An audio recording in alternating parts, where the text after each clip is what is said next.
Well, the holiday shopping season is underway, and Valley Police want to make sure your gifts make it under the tree and not in the wrong hands. I spoke with Palm Springs Police Chief Andy Mills to find out how you can protect yourself and your purchases. Chief Mills, first off, what are some of your biggest concerns this holiday season, and what do people here need to know? Well, Peter, we see a few types of seasonal crimes that take place, and you can predict crime based on time, location, and type of offender or type of victim. And so you want to get in the way of how those crimes take place. And one of the things we know during this season, you're going to have a few things. One is, for instance, drunk driving.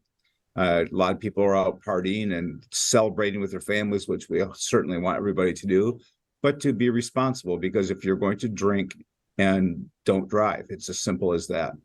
We also see things like package theft go up, and then car burglaries, because people leave packages and gifts in their car that are visible.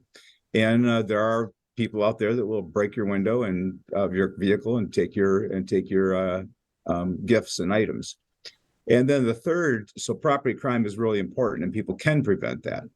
And then the third type of thing that we unfortunately see is also that sometimes we see an increase in child molestation. And so people really need to think about where they are, where their kids are, what they're doing, and make sure there's adequate supervision for those children. In terms of the property crimes, what are some simple things that we can do to protect ourselves?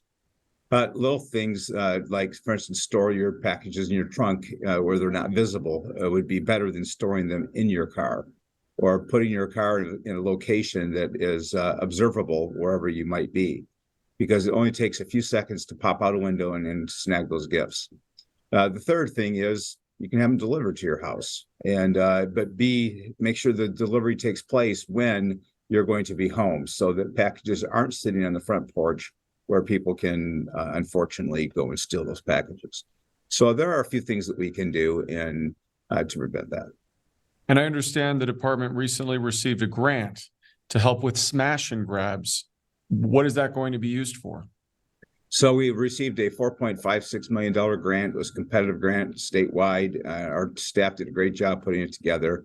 And the whole idea behind the grant is to prevent a variety of things, one of which is smash and grabs, going into stores, retail theft, and then is also to reduce catalytic converter theft. So we're going to be working on that over the next 3 years.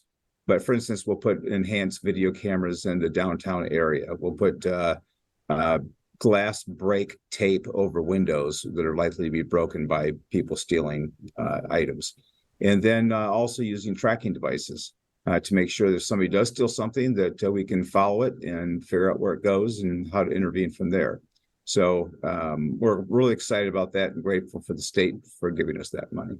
All right. As always, we appreciate your time. Chief Mills, thanks so much for joining us. You bet. Thanks, Peter.